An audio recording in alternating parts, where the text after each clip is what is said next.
আজকে মূলত একটা সচেতন বার্তা দেওয়া হচ্ছে যে হারে উষ্ণতা বাড়ছে দিন দিন, যেভাবে গাছ কাটা হচ্ছে তাতে যেভাবে যে উষ্ণতা বাড়ছে সেটা আজকে আমরা প্রত্যেকেই ফিল করতে পারছি যে কীভাবে আমাদেরকে এই পরিস্থিতির মধ্যে দিয়ে যেতে হচ্ছে। সেই কারণে এখানে মূলত একটা পেন্টিং করা হলো, যেটাকে স্ট্রিট পেন্টিং বলে বা রোড পেন্টিং বলে, যেখান থেকে আমরা একটা মানুষের কাছে একটা বার্তা পৌঁছে দিচ্ছি যে আস্তে আস্তে বিশ্ব উষ্ণায়ন বাড়ছে। তো সেক্ষেত্রে আমাদেরকে যেরকম আমরা কিছু জিনিস এঁকেছি, যেরকম হচ্ছে যে সাইকেল এঁকেছি। সাইকেল পুরোপুরি যেরকম একটা ইকো ফ্রেন্ডলি জিনিস, যাদের নর্মালি কাজ বাড়ি থেকে খুব একটা দূরে নয়, কাছাকাছি, তাদেরকে বলবো যে মূলত তারা যেন সাইকেল ইউজ করে, কারণ সাইকেল কোনো রকম পরিবেশকে ক্ষতি করে না।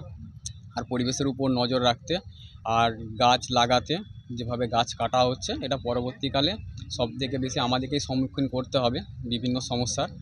আর বাকি এখানে যাবতীয় যেসব প্রোগ্রাম করছি, এখানে উল্লাস কলোনির মানুষজন আছে, ঠিক আছে, ওনাদের সহযোগিতা ওনাদের সঙ্গে নিয়ে আমরা করছি। তো ওনাদের তরফ থেকে সুব্রতদা কিছু বলবেন এখানে করে, উনিও কিছু তুলে ধরবেন যে এই পরিস্থিতি কীভাবে উল্লাস থেকে যে যুগের পরপর যে গাছগুলো কাটা হয়েছিল এখনো পর্যন্ত সেই গাছ এখন লাগানো হয়েছে। এখানে করে মূলত গাছ লাগানো হচ্ছে, আমাদের সংস্থা থেকেও যেরকম করা হচ্ছে, উল্লাস কমিটি থেকেও ভেতরে অনেক গাছ লাগানো হচ্ছে। সামনে বর্ষা আসছে, আমরাও একসাথে মিলিত প্রয়াসে আমরা ভেতরে গাছ লাগানোর চেষ্টা করছি, যে কারণ বর্ষাকালেই তো সবথেকে বেশি গাছটা লাগানোর সিজন।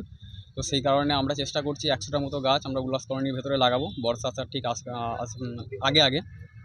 আর সুব্রতদা একটু যদি নাম কথা কিছু না। আমার নাম হচ্ছে অরিত্র মণ্ডল, আমি একজন সদস্য সংস্থা পক্ষ থেকে অরিত্রদের সহযোগিতায় আজকে আমরা ওয়ার্ল্ড এনভায়রনমেন্ট ডেতে এরকম একটা কর্মকাণ্ড করার সুযোগ পেলাম। এখানে যে স্ট্রিট পেন্টিংটা হচ্ছে তার মূল উদ্দেশ্য হচ্ছে আমাদের উল্লাসে যারা নাগরিক আছেন, উল্লাস সার্বজনীন সমিতির মাধ্যমে তাদেরকে আহ্বান জানানো যে সাইকেলিংয়ে আমরা যাতে আরও অভ্যস্ত হই। আমরা নিজেরাও চেষ্টা করি ছোটোখাটো ডিস্টেন্সগুলো সাইকেলিং করে এদিক ওদিক যাওয়ার, বা এই ছোটো ভাইরা যারা আছে ওরাও আমাদেরকে মোটিভেট করে সাইকেলিংয়ের জন্যে। এবং আপনি যেটা জিজ্ঞেস করলেন গাছ কাটার ব্যাপারে, উল্লাসে গাছ কাটার ব্যাপারে, সেক্ষেত্রে আমরা উল্লাস সার্বজনীন শ্যামাপুজো সমিতি এবং অরিত্রদের সংস্থা আমরা যৌথ প্রচেষ্টায় উল্লাসে আগামী দিনে 100টির মতো গাছ নতুন করে লাগানোর পরিকল্পনা নিয়েছি।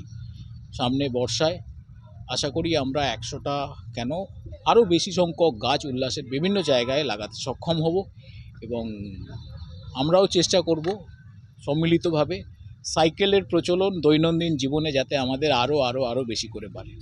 ধন্যবাদ। আপনার নাম? আমার নাম সুব্রত মিত্র, আমি উল্লাস শ্যামাপুজো সমিতির একজন সদস্য।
এসছো তুমি? আজকে আমি ড্রয়িং করতে এসেছি কোথায় এসছো? উল্লাসে। কি করলে তুমি এখানে? ছবি এঁকেছি। ছবি এঁকেছো? হুম। আচ্ছা, তুমি কোথা থেকে আসছো? আমি বর্ধমান থেকে এসেছি আচ্ছা, তুমি কোথায় আঁকা আঁকা প্র্যাকটিস করো? সুতমা ম্যামের কাছে। তোমার নাম? পুতুষা পতি, কোথায় থাকো তুমি? বর্ধমানে। বর্ধমান। অ্যাড্রেসটাই তো ভুলে গেছি। আমাদের সুতপা ম্যামের কাছে আমরা ড্রয়িং শিখি। আজ 5ই জুন বিশ্ব পরিবেশ দিবস উপলক্ষে আমাদের চিত্রকুটির আর্ট একাডেমি থেকে একটি গো গ্রিন এর আয়োজন করা হয়েছে। যেহেতু গাছ আমাদের পরম বন্ধু, গাছ ছাড়া আমরা বাঁচবো না। গাছ আমাদের প্রচুর অক্সিজেন প্রদান করে, কিন্তু আমরা কী করছি, গাছ কেটে ফেলছি। গাছ কেটে আমরা গাছ হারাতে বসেছি। তাই এই আয়োজনের উপলক্ষে থেকে আমরা জানতে পারি যে গাছ প্রচুর পরিমাণে লাগাতে হবে, যাতে আমরা অক্সিজেন পাই, আমাদের জীবন আমরা সুন্দরভাবে ধারণ করতে পারি। তোমার নাম? অন্বেষা দে।